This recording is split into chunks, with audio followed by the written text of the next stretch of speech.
comedy करवार आगु मुझे छोटे कथा कहमे महाराज मोर फेवरेट महाराजा कहे कि महाराज पहला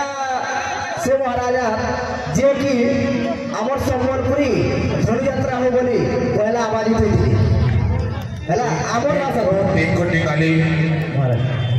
सम्बलपुरी भाषा दी चैलेंज करिथिला एटा से महाराज है और सभी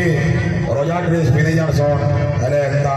भोलिया कपड़ा किए ना पिनो महाराज जरी के महाराज पिनसी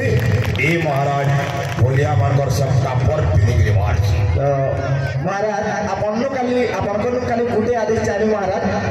महाराज को गुटे डायलॉग बहुत भाइराल होइथिला बुझिति जेते बेला हमर गरगर रो चालू थिला ए सम्बलपुरी दी हेबा की उड़िया दी हेबा तो हेते बेला महाराज को आगु से थिला लेकिन से डायलॉग ता में खुशी नहीं थिली महाराज यदि हाउ से डायलॉग हो तिगुटे गाली सम्बलपुरी दी हेबा तो इटा मोर लगी ताली रे महाराज को लगी गुटे ताली के हो भाभी ने कहीं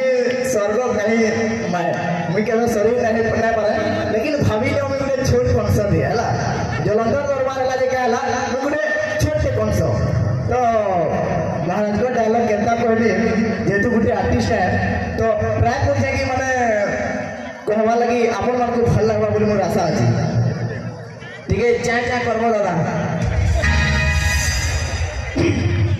मेरी कोई का है गले मोरी गली केते बकर बकर करछ जल्दी ना